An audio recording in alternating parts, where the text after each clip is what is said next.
కుడివైపున దొంగ ఏం చూసి దీనత్వాన్ని చూశాడు. ఏం చూశాడు?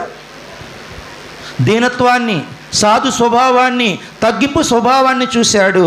తర్వాత యేసును నిదానించి చూశాడు. యేసుని నిదానించి చూశాడు. తర్వాత ఏమంటున్నాడు? వీరిని క్షమించమని యేసు చేసిన ప్రార్థన విన్నాడు. మనం గమనించుకుంటే వీరిని క్షమించమని యేసు చేసిన ప్రార్థన విన్నాడు.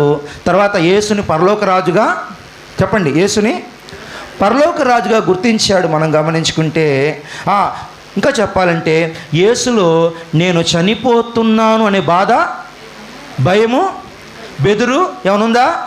ఎలా ఉన్నాడంటే ఆ మరణ భయం లేదు ఆయనలో. మరణిస్తున్నానంటే మనిషి పడే బాధ యేసు ప్రభులో ఏంటా ధైర్యం, ఏంటా తెగింపు, ఏదా నిరీక్షణ? దేనికో నిరీక్షిస్తున్నాడంటే ఇక్కడ చనిపోయిన వెంటనే పరలోకానికి అది చూశాడు ఆయన. మనం గమనించుకుంటే తర్వాత యేసులో ఏ పాపము కనుగొనలేకపోయానని మాట మనం గమనించగలము. అంత మాత్రమే కాదు కానీ దేవుని బిడ్డలారా, పరిశుద్ధాత్మ దేవుడు చెప్తున్న మాట ఏంటంటే గనక యేసు పరలోక రాజు అయి ఉన్నాడు. హల్లెలూయా! యేసు దేవుడై ఉన్నాడు. మానవుడెవడు ఈ విధంగా మాట్లాడలేడు, మానవుడు ఈ విధంగా ప్రవర్తించలేడు. ఈయన పరలోకం నుండి వచ్చినటువంటి దేవ కుమారుడు, పరలోక దేవుడు. కాబట్టి ఈయన దగ్గరకు నేను క్షమాపణ కోరుకుంటా, ఈయన దగ్గర నాకు రక్షణ దొరుకుతుంది, ఈయన దగ్గర నాకు పాప క్షమాపణ కలుగుతుంది. కాబట్టి ఈయన మీద ఆధారపడతానన్నాడు. వెంటనే అంటున్నాడు, యేసు నీవు నీ రాజ్యముతో వచ్చినప్పుడు నన్ను జ్ఞాపకం చేసుకో అంటున్నాడు. ఏమంటున్నాడు? ఈ కుడివైపున దొంగకి ఏం కనపడిందంటే యేసు ప్రభు దేవుడుగా కనపడ్డాడు.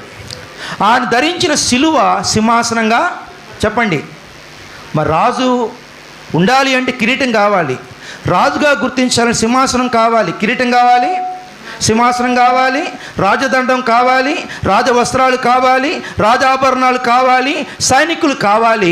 మనం గమనించుకుంటే దేవుని బిడ్డలారా, కుడివైపున దొంగకి సిలువ సింహాసనంగా మారిపోయింది. హల్లెలూయా! ఆ సిలువే సింహాసనంగా చూశాడు కుడివైపున దొంగ.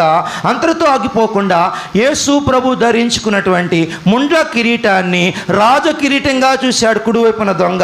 అక్కడితో ఆగిపోకుండా ఒంటి నిండా గాయాలు పొందిన యేసును చూసి ఆ తల నుండి అరికాలు పాదాల వరకు పొందిన గాయాలను ఆ కుడివైపున దొంగ రాజవస్త్రాలు ధరించుకున్నటువంటి దేవునిగా, రాజుగా గుర్తించాడు. ఇంకా చెప్పాలంటే ఒంటి నిండా కారిన రక్తం చూసి అనుకున్నాడంట, ఒంటి నిండా యేసు ప్రభు వారు బంగారు ఆభరణాలు, రక్తాన్ని ఆభరణంగా, గాయాల్ని వస్త్రంగా, సిలువను సింహాసనంగా, ముండ కిరీటం రాజ కిరీటంగా